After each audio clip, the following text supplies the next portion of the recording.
iniciativa de quienes hacen posible este homenaje y me siento honrado de poder esbozar unas palabras sobre un gran hombre, sobre un gran amigo y sobre un enorme juglar. ¿Qué podría expresar mejor la razón de un homenaje de uno de los más grandes poetas de América que la emoción que ha volcado en sus versos? Se dice que toda poesía es pasional, y concilio con eso, pero no toda poesía expresa a las claras la profundidad de una pasión, la hondura de su verdad, la belleza del espíritu. Elvio Romero es un paladín de la emoción, emoción en la que enraiza el formidable edificio de su obra, agigantándola hasta extremos difíciles de igualar. El escritor irlandés Oscar Wilde dijo que muchas personas saben el precio de todas las cosas, pero que ignoran el valor de casi todas. Elvio está en el segundo grupo. Se consagra en el conocimiento del valor de las cosas importantes: el amor, la nobleza, el recato, la sabiduría y el análisis de un entorno hostil que premia con trofeos la muerte de los peces, aplaude a un matador, pondera a un déspota. A partir de ese saber, un saber que no se adquiere, un saber que tiene relación directa con la cualidad humana, es desde donde surge su palabra vocativa, la que abraza a su tierra y a los hombres y mujeres de su patria, un resplandor abarcativo, ejemplo de honestidad insobornable, que trae a la poesía los riesgosos temas sociales y aún los beligerantes, además de los otros temas que la poesía habitualmente toca. Así se da desde su primer libro, Días roturados, que constituye la renovación de la epopeya. La emoción poética es la argumentación del género. Se ha intentado prescindir de ella a la búsqueda de algo nuevo y aún no se ha logrado, porque ese sentimiento es el que justifica la existencia de este arte enramado con palabras. Por esta razón clara y simple, mucho se ha hablado sobre la emoción poética a lo largo del mundo. Muchos analistas de todas las academias han tratado de explicar aquello que es tan difícil de inteligir, por otra parte, tan fácil de hacer vibrar. Y es que la emoción que se recibe a través de la palabra escrita no debe estar en los compartimientos abstractos de la perceptiva, solo debe sentirse. Y para advertirlo ahora, basta con repasar algunos versos de Soldados de la Aurora, donde Elvio Romero nos dice: estos hombres parecen brotados de un torrente, con duros litorales de coraje y de canto. Estos hombres nos dejan su memoria de hombría, de honradez, batallando. Qué duros estos hombres que golpean la noche con sus manos. José Ángel Valente, notable poeta y ensayista gallego, dijo que la emoción viene a ser consecuencia de una experiencia susceptible de ser conocida solo por el poema, de modo que es la condición excluyente de la poesía. Es un sentimiento personal que puede hacerse transferible.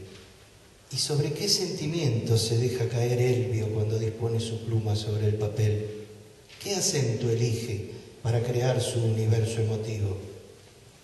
Claramente, su tierra, sus hermanos, los desposeídos de la tierra, su amor, y en estos temas centrales lleva implícitos el desarraigo, el deseo, la esperanza. Desde un principio intuye, y me refiero a un proceso inconsciente propio del gran creador, intuye dos caminos para tejer su obra social: la detracción del abusador o el encomio de sus pares, y elige como primer plano el encomio de sus pares, la glorificación de la fortaleza de sus hermanos, parafraseándolo, y como hemos escuchado en su propia voz hace un momento, los de su camino, los justos, los pobres, los perseguidos. Dentro de esta glorificación, a las claras, aunque apenas se los mencione, aparecen los victimarios como el sumo último de la reflexión. Se enlaza así con el grupo de grandes poetas americanos que no sacrificaron lirismo para decir su verdad.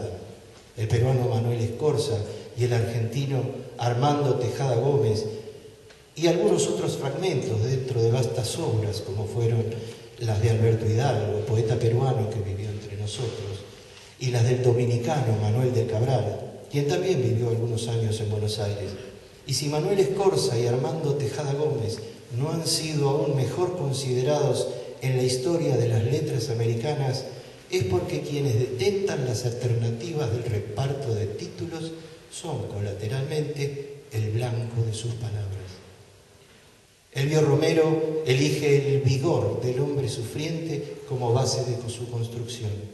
Elige al aldeano, al hombre de pueblo, al campesino, al obrero de pique, para arbolar sus virtudes, y puede leerse en su poesía y en su prosa la experiencia sensible de un correlato objetivo, cosa nada sencilla si lo que se desea es perennizar la fortaleza de las mujeres y los hombres paraguayos en las arduas y largas luchas por la libertad y la justicia que aún continúa.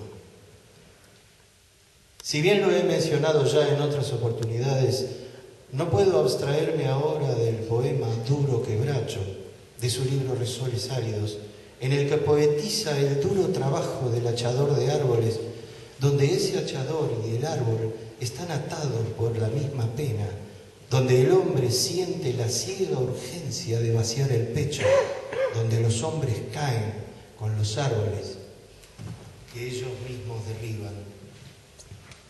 La emoción encuentra en este largo poema un lugar supino, donde el estado de atroz desgarramiento describe al árbol y al hostigado brazo de quien también es víctima. Una composición que con su lectura obra en el lector serio un estado de conmoción emocional. El poeta castellano-catalán Jaime Gil de Viedma supone que lo importante para un poeta es la contemplación de una emoción y no la experiencia de ella. Por mi parte entiendo que la contemplación del atropello y también su experiencia es lo que provoca la emoción de Elvio Romero, es decir, él tuvo las dos partes, la contemplación y la acción, haciendo que el traslado de esa emoción no sea simplemente traducida, sino entregada de primera mano desde el mismo núcleo que la sufrió y la siente. Esta guitarra dura, por ejemplo, es un poemario más analítico, desde donde proyecta una poesía que tempranamente ha madurado hacia el aplomo reflexivo, pues tiene entonces 34 años de edad. Sin embargo, el ardor no cede, nunca cede.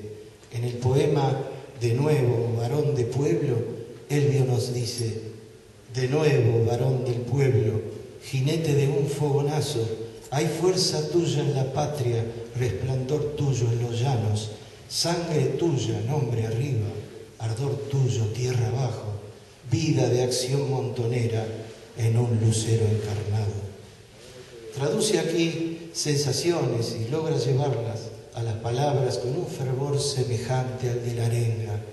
Convengamos que gran parte de su obra podría ser descrita como una arenga de esperanza, de posibilidad, de anhelo sublime para sus hombres y su tierra, tierra que no se ciñe a los límites de la frontera de su Paraguay, sino hasta los límites de nuestra América Latina.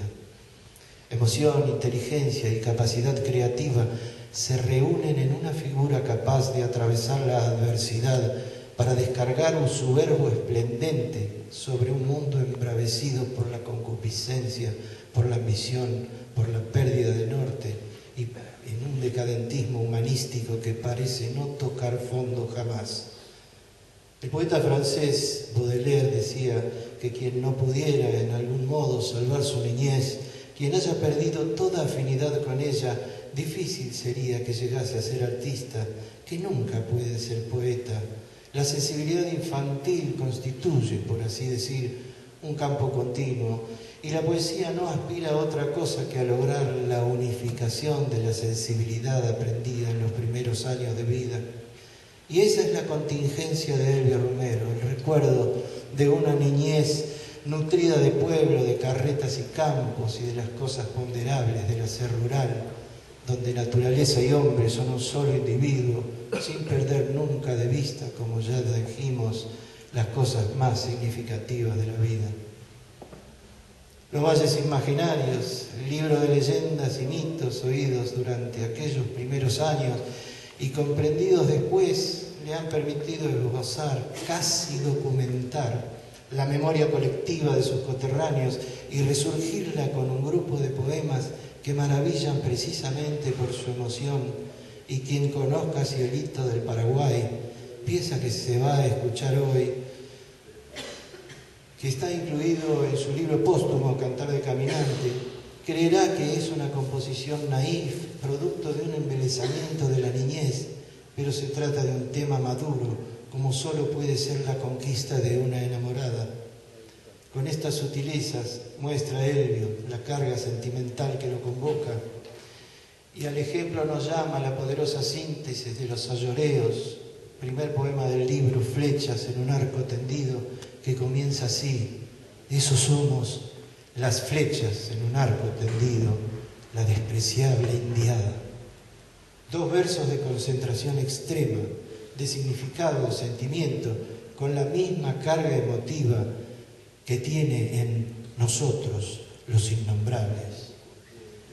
Elvio Romero rompe los muros entre poeta y lector, porque más que de otros modos, él habla de quienes a la postre serán sus lectores, el paraguayo, el americano, el hispanohablante, y muestra su cara reflexiva y su corazón grande. Y para parafrasear aún como un amigo, el poeta riojano Francisco Esquedo Acuña, Elvio pone su gordo corazón en la sartén del sol. Muchas gracias.